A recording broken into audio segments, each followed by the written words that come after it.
বিসমিল্লাহির রহমানির রহিম। এখানে ওখানে গিয়ে তারা বর্ষবরণ, পহিলা জানুয়ারি মানায়, সঙ্গে বিভিন্ন জায়গায় আতশবাজি, ভাটকাবাজি করে।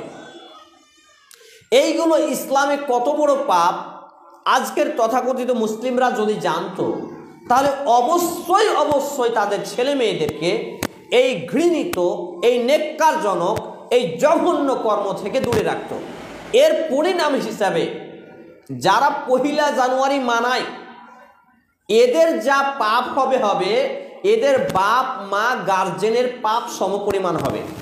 যে এখানে কি ধরনের পাপ হয়, এই যে পহিলা জানুয়ারি পিকনিকের আয়োজন হয়, কত বড় পাপ হয় দেখুন।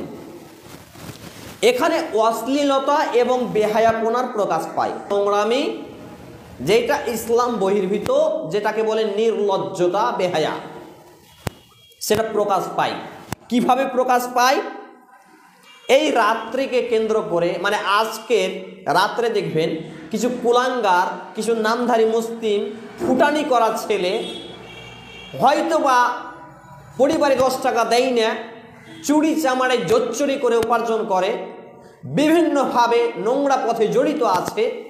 এ জাতীয় কিছু পশু প্রাণী, বলদ মার্কা ছেলেদেরকে দেখবেন যে তারা বিভিন্ন ভটকা, তামাশা, আতশ নিয়ে আসবে, দিয়ে সেটাকে আতশবাজি, ভাটকাবাজি করবে জায়গার জায়গায়, রাত্রি প্রায় 11টা থেকে 11:59, 12টা, 1টা, 1:30টা পর্যন্ত। অথচ এই রীতিনীতি ইসলামে জঘন্য, বেহায়াপনা, নির্লজ্জতা এবং কাবিরা গুনাহ, বড় পাপ। নাম্বার 2, এই আয়োজনের সাথে আমাদের এলাকাতে গান বাজনার বিস্তার পায়। বিভিন্ন জায়গায় ডিজে বক্স ভাড়া করে, মাইক ভাড়া করে, রাস্তার পাশে, রাস্তার ধারে, বিভিন্ন গ্রাম দিয়ে গান বাজিয়ে, ডিজে বাজিয়ে, কুত্তা সিরিগালের মতন হই হুল্লোড় করে, যেখানে সেখানে নাচ পর্যন্ত এই বেহায়া নিকৃষ্ট প্রাণীগুলো করে থাকে। এবং সমাজে আছে বিভিন্ন ক্ষমতাশীল মানুষ যারা ইসলামিক কাজে বাধা প্রদানের সাহস রাখে, কিন্তু এই রকম অনইসলামিক ও অমানবিক কার্যক্রমের বিরুদ্ধাচরণ করার ন্যূনতম ক্ষমতা এদের নেই। এদেরকে বলে হিজড়া। তো এই দিন যে গান এবং বাজনার আয়োজন করা হয়, ডিজে বক্সের মধ্যে, মাইকের মধ্যে নাচানাচি করা হয়, এবং কিছু মা এবং বোন এই ছাগল মার্কা কাজগুলোকে, এই পশু প্রাণীদের এই কাজগুলোকে রাস্তার ধারে, দরজার মুখে দাঁড়িয়ে দাঁড়িয়ে সেইগুলোকে দেখে, উপলব্ধি করে, অনুভব করে। দেখুন, মহান আল্লাহ সুবহানাহু ওয়া তাআলা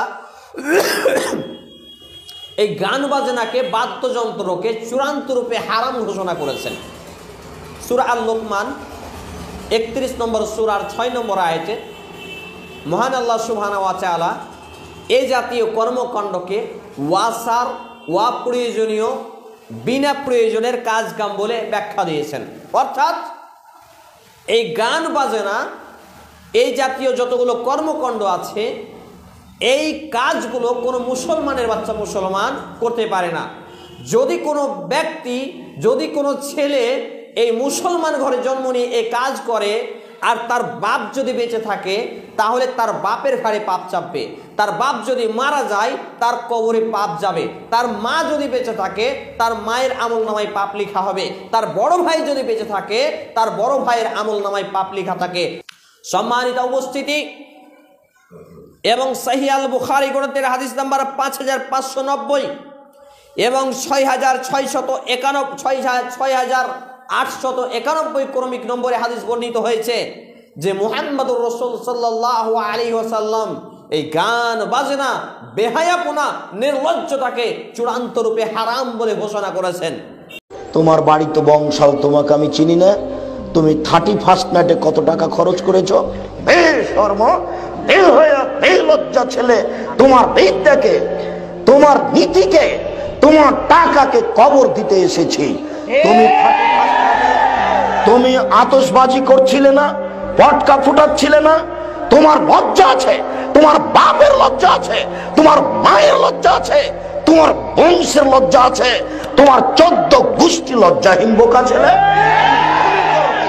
তোমাকে, তোমার মাকে, তোমার বাপকে, তোমার বংশকে যদি আমি অশিক্ষিত প্রমাণ করতে না পারি, জাতির সামনে বক্তব্য দিব না, তোমাকে বলে গেলাম।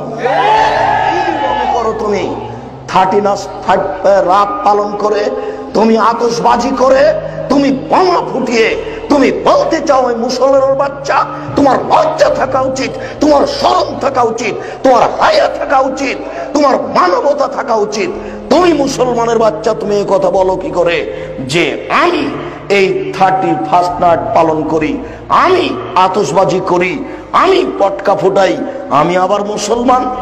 লজ্জা হয় না তোমার? শরম হয় না তোমার? এটা মুসলিম এলাকা, আহলে হাদিস এলাকা।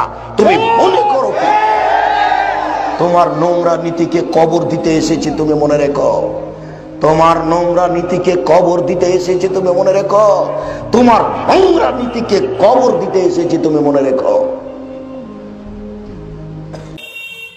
নাম্বার 3, এই দিন রাত্রে যে ভটকা, তামাশা, আতশবাজি করা হয়, এই আতশবাজি আনন্দ উল্লাস করে, হই হুল্লোড় করে, কুত্তা শ্রীগালের মতন ঘেউ ঘেউ করে আওয়াজ করে, চেঁচা মেচি করে, দুস্থ দরিদ্র অসহায় ব্যক্তিদেরকে হয়তো এই টাকাগুলো দিলে তাদের একটু উপকার হতো, অথচ সেই টাকা দিয়ে বিদেশ খাটা টাকা, চুরি করা টাকা, মেরে খাওয়া টাকা, বিভিন্ন টাকা লুটে নেওয়া টাকা, লটারি কাটা টাকা, জুয়া খেলা টাকা, সুদ খাওয়ার টাকা, এইভাবে টাকাগুলোকে একত্রিত করে এই দিন প্যাকেটের প্যাকেট, বস্তার বস্তা আতশ কিনা হয়, ভাটকা কিনা হয়, এবং আপনার এলাকায় বিভিন্ন জায়গায় গিয়ে এরা আতশবাজি করে। এই আতশবাজি যারা করে, এই ভটকাবাজি যারা করে, ইসলাম এদের ব্যাপারে বলেছে এরা নিকৃষ্ট প্রাণী, এরা নিকৃষ্ট প্রাণী।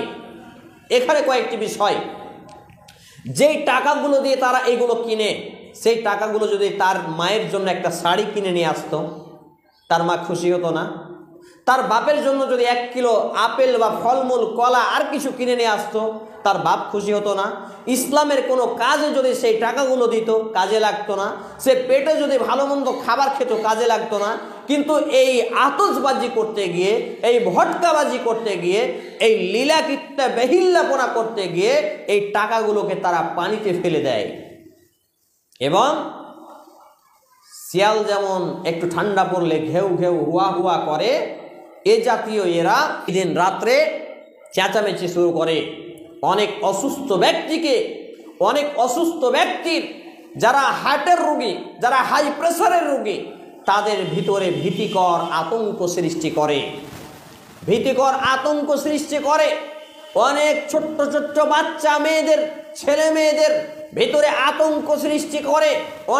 অনেক বাচ্চা ছেলে মেয়ে এই আতশবাজির চোটে বিছানায় পেছাব করে দেয়, অথচ এই কুলাঙ্গারের বাচ্চা কুলাঙ্গাররা মুসলমান ঘরে জন্ম নিয়ে এই আতশবাজি, এই পিকনিক আর ডিজে গান বাজায়।